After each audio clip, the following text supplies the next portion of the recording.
রবিবার দিন থেকে আনুষ্ঠানিকভাবে পথ চলা শুরু করল ফরাক্কা ব্লক স্বাস্থ্য কেন্দ্র।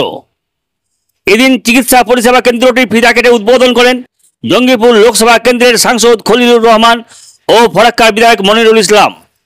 উদ্বোধনী অনুষ্ঠানে আরও বিশিষ্টদের মধ্যে উপস্থিত ছিলেন ফরাক্কা পঞ্চায়েত সমিতির সভাপতি নীলুফা ইয়াসমিন, মুর্শিদাবাদ স্বাস্থ্য বিভাগের অতিরিক্ত মুখ্য স্বাস্থ্য আধিকারিক ডাক্তার তারিফ হোসেন, ফরাক্কা বিডিও জুনায়েদ আহমেদ, ফরাক্কা ব্লক স্বাস্থ্য আধিকারিক ডক্টর মশিউর রহমান, প্রাক্তন বিধায়ক মইনুল হক, ফরাক্কা এনটিপিসির HR অলোক রণবীর প্রমুখ বলে জানানো হয়েছে।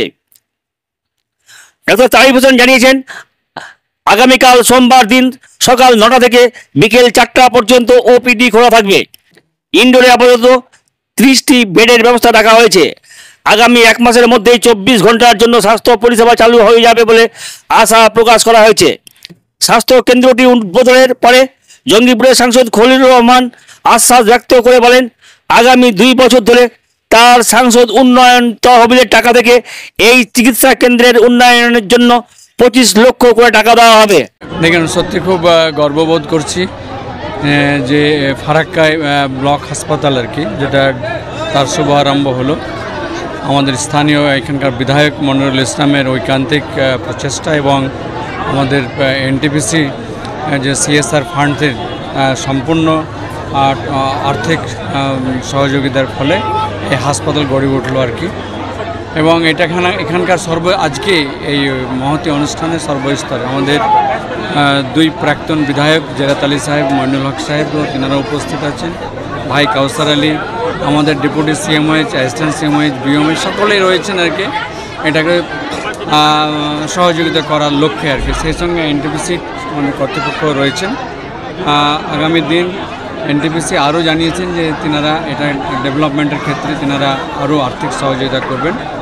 আমি এই এলাকার ভোটার হিসাবে অর্থাৎ ফারাক্কা বিধানসভার আমারও কিছু দায়বদ্ধতা মনে করেছি।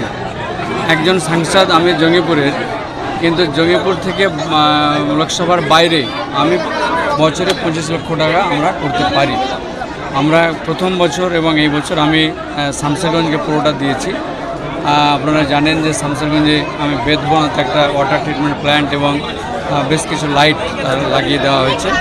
আমি আগামী 2 অর্থ বছরে আমি 50 লক্ষ টাকা 25 করে 50 লক্ষ টাকা এই হাসপাতালের জন্য বরাদ্দ করব।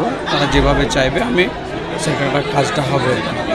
কাজে এই হাসপাতালের আমি সর্বাঙ্গীন সাফল্য কামনা করছি। এলাকাবাসীকে বলবো, আপনারা এই এলাকার যত্নশীল এবং সুচিন্তিত মানুষ, আপনারা এটাকে যেন ঠিক থাকে সেদিকে আপনারা যত্নশীল হবে।